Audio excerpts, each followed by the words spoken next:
Alhamdulillah wa kafa wa salamun ala ibadihi alladhina istafa. Amma ba'du fa'udhu billahi minasy syaithanir rajim. Bismillahirrahmanirrahim. Inna a'tainakal kautsar fasholli li rabbika wanhar. Inna shani'aka huwal abtar. Wa qala an-nabiyyu sallallahu alaihi wasallam ballighu anni walau ayah. والصلاة على النبي صلى الله عليه وسلم. اللهم صل على محمد وعلى آل محمد كما صليت على إبراهيم وعلى آل إبراهيم إنك حميد مجيد. اللهم بارك على محمد وعلى آل محمد كما باركت على إبراهيم وعلى آل إبراهيم إنك حميد مجيد. সম্মানিত মুসলিম ইকরাম, মহান আল্লাহ পাকের নিকট লক্ষ কোটি গুণ শুকর আদায় করি যে আল্লাহ পাক আমাদেরকে জুমার নামাজ আদায় করার জন্য আল্লাহ পাকের প্রিয় ঘর মসজিদ সেখানে আসার এবং বসার তৌফিক দান করেছেন। এই জন্য সকলে শুকরিয়া তান আদায় করে আলহামদুলিল্লাহ।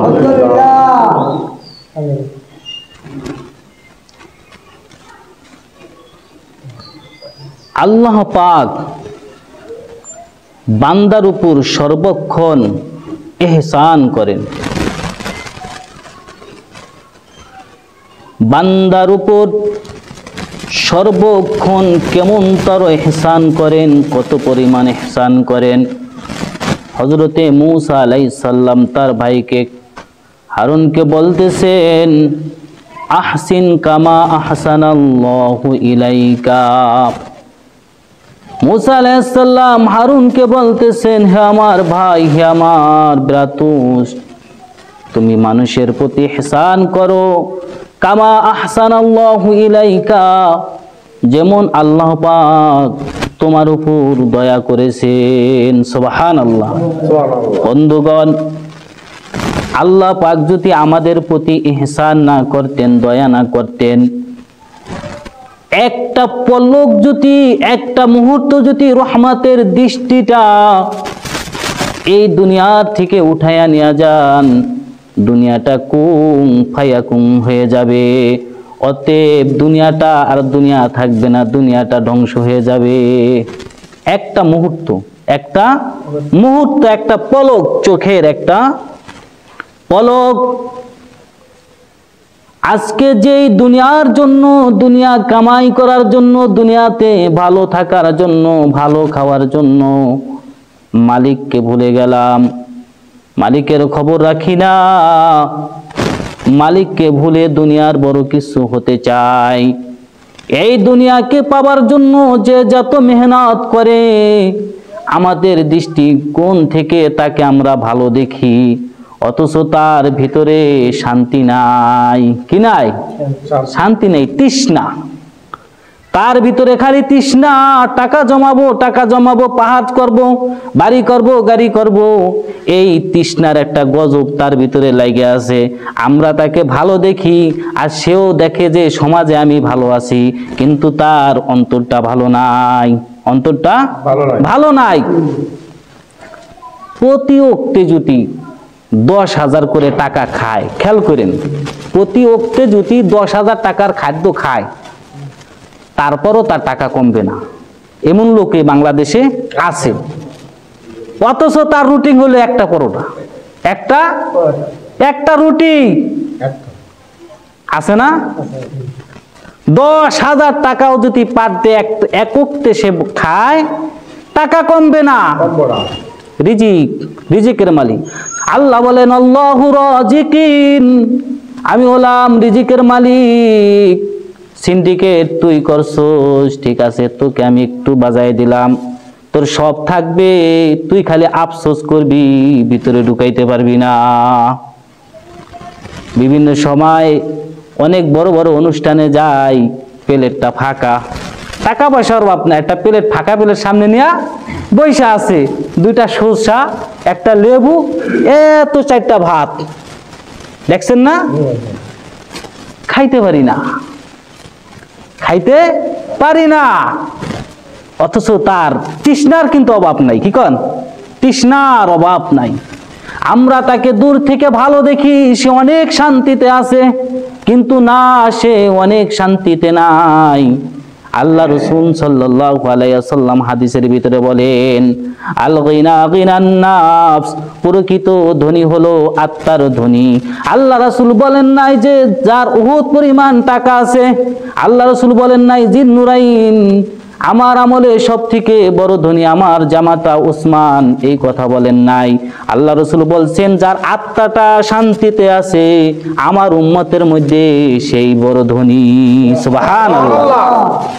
আপনি 4টা ডাল ভাত খেয়ে শান্তিতে আছেন, আপনার স্ত্রী পুত্র আপনার কথা শুনে, আপনার হজম শক্তি ঠিক আছে, সব কিছু ঠিক আছে, খাইতেও পারেন, আপনি শান্তিতে আছেন। এই নিয়ামত আমরা বুঝি না। কি বলেন? এই নিয়ামত আমরা বুঝি না। আমরা শুধু পাল্লা দেওয়ার ক্রসিংয়ে আছি, ওভারটেক করতে হবে। কারণ কি, সমাজটা সেইভাবে পরিচালিত হচ্ছে, সমাজ ব্যবস্থা আমাদেরকে ক্রসিং শিখাইতেছে। তোমার প্রতিবেশী ধনাঢ্য হইতেছে, তাকে ওভারটেক যেইভাবে করার দরকার সেইভাবেই তুমি করো। আমি যদি সঠিকভাবে চলাফেরা করি, এই ধনভাণ্ডার কার? আল্লাহর। ধনভাণ্ডার কার? আল্লাহ। জমিনটা কার? আল্লাহ। জমিনের উপরে ব্যাংকটা কার? আল্লাহ। এর টাকা যে রাখে সেও শ্রমিক, যে টাকা গনে সেও শ্রমিক, যে হিসাব রক্ষক সেও শ্রমিক, সবাই শ্রমিক। কেমন তার হইল বিষয়টা বলতে পারেন? বিষয়টা হলো এমন, আপনি হালাল হোক হারাম হোক যেইভাবে হোক উপার্জন করে ব্যাংকে রাখলেন, কতটা ফলো করবেন, যেইভাবেই হোক। ব্যাংক তো আর আপনার হালাল হারাম তা তমিজ করবে না, তাহাকিক করবে না। ব্যাংক দেখতে আপনি 10 কোটি টাকা রাখছেন, আপনার অ্যাকাউন্টে চেক আপনি 10 কোটি টাকা উঠাইতে পারবেন। কি বলেন? তাহলে ব্যাংকের যে শ্রমিক কর্মকর্তা, আপনি ব্যাংকে যে টাকা রাইখা আসলেন, কর্মকর্তা আপনার নামে 10 লক্ষ টাকা রাখলেন, আপনার নামে 10 লক্ষ টাকা এন্ট্রি করে রাখা হয়েছে। বন্ধুগণ, মালিকের জমিনের উপরে ব্যাংকটাও মালিকের।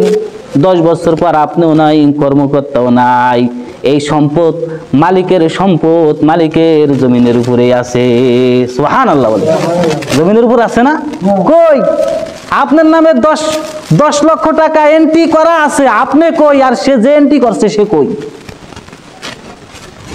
কেউই তো নাই। কি বলেন? তাহলে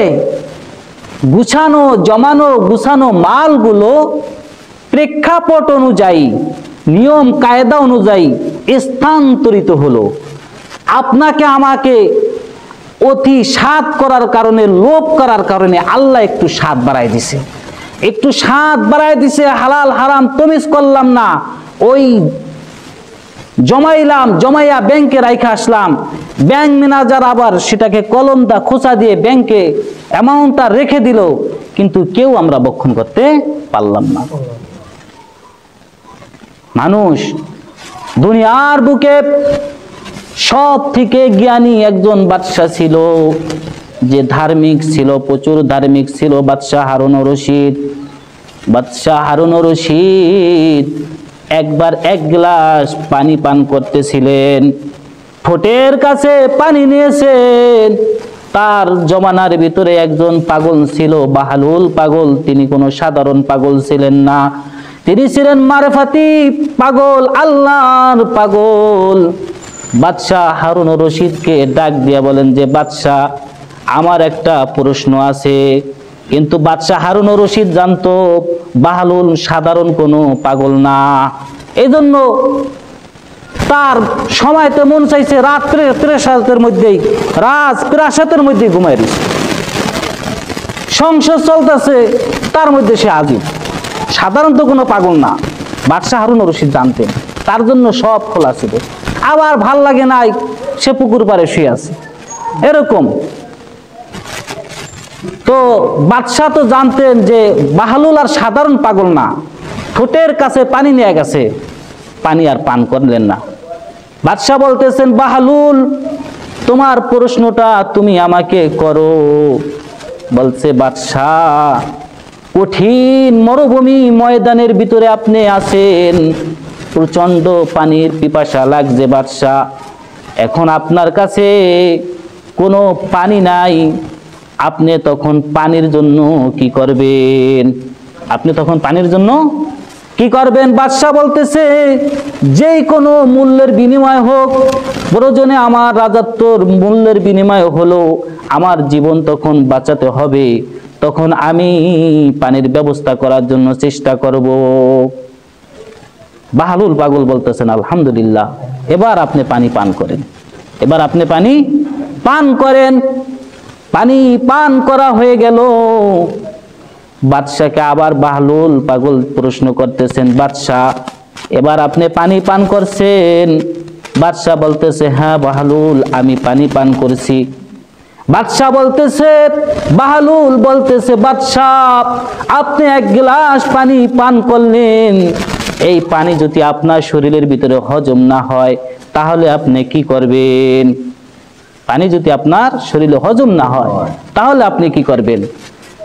বাদশাহ হারুন রশিদ বলতেছে, বাহালুল আমি ভালো ভালো আমার রাজত্বের ভিতরে যত ডাক্তার আছে তা খবর দিব, কারণ আমার জানকে বাঁচাইতে হবে। পানি যদি বার না হয়, হজম শক্তি যদি ভিতরে না হয়, যেই পণ্য মূল্যেই হোক পানি আমার ভিতরে থেকে বের করতে হবে, প্রয়োজনে আমার রাজত্বের বিনিময় হলো আমার চিকিৎসা করতে হবে। বাদশাহ হারুন রশিদ জবাব দিলেন। এবার বাহালুল খিলখিলে আসে, বলতেছে, বাদশাহ হারুন রশিদ তাহলে বোঝা গেল আপনার এই রাজত্বের দাম হলো এক গ্লাস পানির মূল্য। এক গ্লাস পানির মূল্যর যেই দাম আছে আপনার রাজত্বেরও সেই দাম নাই। বন্ধুগণ, আমরা যা কামাই করি, কঠোরতা করি, এত পরিশ্রম করি, যাই করি, এগুলো এই যে না জমায়েত হইয়া যাইতেছি, এগুলো আপনার আমার কোনো কাজে আসবে না। কোনো কাজে আসবে? কোনো কাজে আসবে না। যতটুকু আমল করে যাচ্ছি এই আমলগুলোই কাজে আসবে। দেখেন সাহাবায়ে কিরাম রাদিয়াল্লাহু তাআলা আনহুমরা কত কষ্ট করে গেছেন, ক্লেশ করে গেছেন। কেউ খাবার খাইতে বসছে, যুদ্ধ লেগে গেছে, খাবার খায় নাই। কেউ বিবির কাছে শায়িত ছিল, যুদ্ধ লেগে গেছে, বিবির কাছে আর থাকে নাই। এক সাহাবী তো উহুদের ময়দানে প্রচন্ড খিদা লেগে গেছে, হাতে 4-5টা খেজুর ছিল, খেজুর খাবে। এই মুহূর্তে আল্লাহ রাসূল সাল্লাল্লাহু আলাইহি সাল্লামকে বলতেছেন, ইয়া রাসূলুল্লাহ, ইয়া হাবিবাল্লাহ, আমি যদি এই যুদ্ধে শাহাদাত হয়ে যাই তাহলে আমার অবস্থা কি হবে? বলতেছে, তুমি জান্নাতে চলে যাবে এবং আমার সাথে তোমার জান্নাত হবে। সাথে সাথে খেজুরগুলো ফিক্কা ফালায় দিলেন এবং যুদ্ধর ভিতরে যুদ্ধ করতে করতে ওই সাহাবী এক সময় মৃত্যুবরণ করে ফেললেন। তাদের সেই কষ্টে ক্লেশের কারণে আজকে এখানে পর্যন্ত মসজিদ আসছে, মসজিদে আজান দেই, আপনারা নামাজ পড়তে আসছেন। এই কষ্ট যদি তারা না করে যেত, তারা যদি কিছুদিন পরে আরাম আয়েশ করতো, ভোগ বিলাস করতো আপনার মতন আমার মতন, তাহলে আজকে এখানে আজান হতো না, আর আপনারাও আসতেন না, আমিও থাকতাম না। কি বলেন? নিজেকে প্রশ্ন করেন, বিবেককে। মানুষ সর্বপ্রথম বিবেককে যদি প্রশ্ন করে তাহলে আর ফাসাদ থাকে না, সবকিছু স্পষ্ট হয়ে যায়। কি বলেন? বিবেককে আপনি প্রশ্ন করেন। আদি পিতা আদম আলাইহিস সালাম যখন ভুল করেছিলেন সেটা তো ভুল হয়ে গেছিল, সে ইচ্ছা করে কোনো ভুল করেন নাই, কিন্তু তিনি বিবেকের বিরুদ্ধে তিনি দোয়া করেছেন, রব্বানা যালামনা, আয় আল্লাহ হে আমার প্রতিপালক, যালামনা আমি জুলুম করেছি, আনফুসানা আমার নফসের উপর, রব্বানা যালামনা আনফুসানা ওয়া ইল্লাম তাগফির লানা ওয়া তারহামনা লানাকুনান্না মিনাল খাসিরিন। আদম আলাইহিস সালাম দোয়া করছেন, আল্লাহ আমি ভুল করেছি, আমি আমার আত্মার উপর জুলুম করেছি। কার উপরে? আমি আমার আত্মার উপরে জুলুম করছি। আপনার আমি যে মানুষকে ঠকাই, এগুলা কি তাকে ঠকাই না আত্মার উপর জুলুম করতেছি? কি করতেছি? আত্মার উপরে জুলুম করতেছি, ধোঁকাবাজি করতেছি, অন্য সিন্ডিকেট করতেছি। এগুলা ভাবছেন আমি বড় হচ্ছি? না, আপনি নিজেকে নিজের সাথে বড় ফাঁকি দিচ্ছেন। আপনি আপনার আত্মার উপর জুলুম করছেন, আমি আমার আত্মার উপর জুলুম করছি। এটা ওই কাল কিয়ামতের ময়দানে এটা ধরা খাবে, এর আগে আর ধরা খাবে না। এজন্য বিবেককে আমরা প্রশ্ন করি যে আমরা কি করতেছি। মুয়াজ্জিমকে ঘোষক বলা হয়, বাংলা শব্দ কি? ঘোষক, ঘোষণা। মুয়াজ্জিনের সাধ্য নাই, তার নিজের ইচ্ছায় 5 বার মানুষকে ডাকবে। কয়বার? কোন ব্যক্তির শক্তি আছে? বান্দা যখন ঘুমায়, ঘুম হচ্ছে বান্দার বড় নিয়ামত, এই সময় ঘুম থেকে জাগ্রত করব কোন ব্যক্তির অধিকার আছে? কথা বলেন, আছে? নাই। মুয়াজ্জিন কার পারমিশনে আজান দেয় 5 বার? আজানে কি বলে? কার পারমিশনে? আজান তো ইসলামের প্রাথমিক যুগে ছিল না, ইসলামের প্রাথমিক অবস্থায় আজান ছিল না। রাসূল করিম সাল্লাল্লাহু আলাইহি ওয়াসাল্লাম যখন মদিনায় গেলেন হিজরত করে, হাজার হাজার সাহাবায়ে কেরাম রাদিয়াল্লাহু তাআলা আনহুমরা, আনসাররা নামাজ পড়তে আসতেছেন মদিনার মসজিদে। নামাজের এখন একটা সময়ের দরকার, নামাজের একটা সময়ের দরকার, নির্দিষ্ট একটা সময়ের দরকার। পরামর্শ সভা হলো, সভাতে কেউ বলল উঁচু স্থানে আগুন জ্বালানো হোক, আজানের ধোঁয়া দেখে নামাজ পড়তে আসবে। কেউ বলল ঘন্টা ধ্বনি বাজানো হোক, ঘন্টার আওয়াজ শুনে তারপর আজান দেওয়া নামাজে আসবে। কেউ বলল ধপ বাজানো হোক, ধপ বাজানোর কারণে শব্দ শুনে তারপর মানুষজন নামাজ পড়তে আসবে। এরকম বিভিন্ন জনে বিভিন্ন কথা বলল। কারো কোনো কথা রাসূল সাল্লাল্লাহু আলাইহি সাল্লামের মনোমত হলো না, কোনো ব্যক্তির মনোমত হলো না, ভালো লাগলো না। সেদিন ওই সভা ওখানেই শেষ হয়ে গেল। যার যার মত মতো, যার যার মন মতো তার বাড়িতে শেষ চলে গেল। যায় রাত্রে ঘুমায়া পড়ল। হযরত আব্দুল্লাহ ইবনে হারিস রাদিয়াল্লাহু তাআলা আনহু ঘুমায়া গেলেন। ঘুমের ভিতরে দেখতেছেন এক ব্যক্তি একটা ঘন্টা নিয়ে অথবা একটা সিংহা নিয়ে যাচ্ছে। কোথাও রিওয়ায়াতে আছে ঘন্টা, কেউ বলছেন সিংহা, একই জিনিস আর কি। স্বপ্নে দেখতেছেন, স্বপ্নে বলতেছেন হে ভাই, তোমার হাতের ওই বস্তুটা কি আমাকে দেওয়া যায়নি, বিক্রি করা যায়নি? সবুজ পোশাক পরিহিত ব্যক্তি বলতেছেন আব্দুল্লাহ ইবনে হারিস, তুমি আমার এই বস্তুটা দিয়ে, ঘন্টাটা দিয়ে, সিংহাটা দিয়ে কি করবা? আব্দুল্লাহ ইবনে হারিস রাদিয়াল্লাহু তাআলা আনহু বলতেছেন ওটার দ্বারা আমরা নামাজে মানুষ জমায়েত হবে, তাদেরকে ডাকা হবে, এই জন্য আমি তোমার ওইটা ক্রয় করতে চেয়েছি। সবুজ পুরোহিত পোশাক পুরোহিত ব্যক্তি বলতেছে আব্দুল্লাহ ইবনে হারিস, আমি এর থেকে ভালো একটা পরামর্শ তোমাকে দেই, তুমি কি শুনবে নি? বলতেছে হ্যাঁ ভাই, ভালো একটা পরামর্শ থাকলে আপনি দেন, আমি শুনবো। তখন আজানের যে বাক্যগুলো বলা হয়, আল্লাহু আকবার, আল্লাহু আকবার, আল্লাহু আকবার, আল্লাহু আকবার, আশহাদু আল্লা ইলাহা ইল্লাল্লাহ, আশহাদু আল্লা ইলাহা ইল্লাল্লাহ, আশহাদু আন্না মুহাম্মাদার রাসূলুল্লাহ, আশহাদু আন্না মুহাম্মাদার রাসূলুল্লাহ, হাইয়া আলাস সালাহ, হাইয়া আলাল ফালাহ। এই আযানের বাক্যগুলো আব্দুল্লাহ ইবনে হারেসকে শোনানো হয়। রাত্রে, শেষ রাত্রে ঘুম ভেঙে গেল, ফজরের নামাজ পড়তে আসলো। আসার পরে আল্লাহ রাসূল সাল্লাল্লাহু আলাইহি ওয়াসাল্লামের কাছে আব্দুল্লাহ ইবনে হারেস বলতেছে, ইয়া রাসূলুল্লাহ, ইয়া হাবিবাল্লাহ, আমি এমন স্বপ্ন দেখেছি, স্বপ্নের পূর্ণ ব্যাখ্যা রাসূল কারীম সাল্লাল্লাহু আলাইহি ওয়াসাল্লামের কাছে হুবহু বর্ণনা করলেন। রাসূল সাল্লাল্লাহু আলাইহি ওয়াসাল্লাম খুশি হয়ে বললেন, তুমি সত্য বলেছো। সুবহানাল্লাহ। হযরতে বিলাল রাদিয়াল্লাহু তাআলা আনহুর আওয়াজ, সাউতুন, আওয়াজ ছিল অনেক উঁচু। হাবশী গোত্রের লোক তো, কালো মানুষ, অনেক আওয়াজ ছিল। বিলালকে ডেকে বিলালকে বললেন, যাও বিলাল, মদিনার মসজিদের পাশে যে আযান দাও। বিলাল রাদিয়াল্লাহু তাআলা আনহুর প্রথম আযানের সাথে মনে হচ্ছিল যে আকাশ, বাতাল, পাতাল সমস্ত জায়গায় আযান হচ্ছিল। সুবহানাল্লাহ। বিলাল রাদিয়াল্লাহু তাআলা আনহু যখন প্রথম আওয়াজের যে বিকট শব্দটা ছিল, মনে হচ্ছিল যে সব কিছুতে আযান দেয়। ওমর রাদিয়াল্লাহু তাআলা আনহু, ওমর অনেক দূরে ছিলেন, আযানের শব্দ পেয়ে দৌড়াইয়া চলে আসলেন। আয়েশা বলতেছে, ইয়া রাসূলুল্লাহ, ইয়া হাবিবাল্লাহ, এই শব্দগুলো বিলাল কোথা থেকে বলো? কয় কেন? বলতেছে, আমিও হুবহু এই শব্দগুলো আজকে রাত্রে স্বপ্নে দেখেছি। সুবহানাল্লাহ। 14 জন সাহাবী, কয়জন? 14 জন সাহাবী এই আযানের শব্দগুলো রাত্রে স্বপ্নের মাধ্যমে দেখেছেন। সেই আযানের ধ্বনি হচ্ছে 5 বার মুয়াজ্জিন সাহেব সর্বপ্রথম বলেন, আল্লাহু আকবার, আল্লাহ সব থেকে বড়, আল্লাহ সব থেকে বড়, আল্লাহ সব থেকে বড়, আল্লাহ সব থেকে বড়। আশহাদু আল্লা ইলাহা ইল্লাল্লাহ, আল্লাহ ছাড়া কোনো ইলাহা নাই, আল্লাহ ছাড়া কোনো রব নাই, আল্লাহ ছাড়া কিছুই নাই।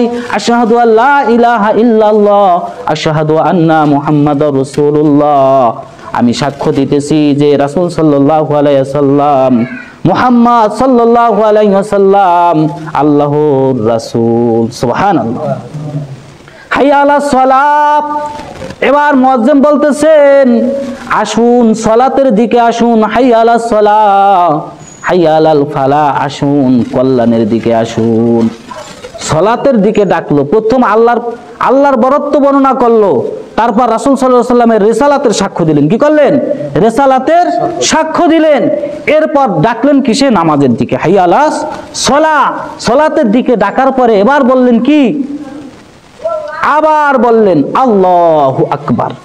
প্রথম 4 বার বলছেন, এবার আবার বললেন কি? আল্লাহু আকবার। এখানে লক করে দেওয়া হয়েছে সমস্ত মানুষকে। কেমন লক? আল্লাহু আকবার। তুমি কাম করতেছো, আল্লাহ বড়। তুমি খেতে আসছো, আল্লাহ বড়। তুমি দোকানে আসো, আল্লাহ বড়। তুমি ড্রাইভারি করতেছো, আল্লাহ বড়। তুমি জেলে মাছ ধরছো, আল্লাহ বড়। তুমি গাছে আসো, আল্লাহ বড়। আল্লাহু আকবার, আল্লাহু আকবার, লা ইলাহা ইল্লাল্লাহ, আল্লাহ ব্যতীত কোনো ইলাহা নাই। তুমি তোমার যেই কর্মে আসো লক হয়ে যাও, তাড়াতাড়ি তোমার সিরাতাল মুস্তাকিম, সঠিক রাস্তায় চলে আসো। সুবহানাল্লাহ। কই সেই কাম আমরা করছি? করতেছি না তো।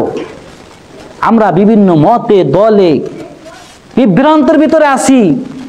আমরা মনে করতেছি আমরা বড় চালাক, আল্লাহকে ধোঁকা দিয়ে আমরা জান্নাতে চলে যাব। নাউজুবিল্লাহ বলেন। মসজিদ করব, মাদ্রাসা করব, 10 জন শ্রমিকরে ঠকাইয়া 5 জন এতিম খাওয়াবো, আমি নাজাত পেয়ে যাব। কি বলেন? নাজাত পেয়ে যাব। মানে কত সুন্দর সিরাতাল মুস্তাকিম খুঁজতেছি। আমি পরের সম্পত্তি দখল করে মসজিদ উঠাই দিব আমার নামে। কি বলেন? জান্নাতে চলে যাব। আল্লাহ পাক বলেন, আলিমুস সুদূর, মানুষ মুগ্ধা বলে না, ভিতরে কথাটা নড়ে চড়ে। মুগ্ধা বলে না, ভিতরে নড়ে চড়ে। ওই কথাটাও আমি জানি, ওই কথাটাও কি আমি জানি। আমরা যে মানুষকে ধোঁকা দিয়ে জান্নাতে চলে যাব, আল্লাহ এটা কঠিন কালো, আল্লাহর কাছে এটা ছাড়া পাওয়া যাবে না। আল্লাহ পাক আমাদের সঠিক বুঝ দান করুন। আমিন। ওয়া আখিরু দাওয়ানা আলহামদুলিল্লাহি রাব্বিল আলামিন। যারা সুন্নাত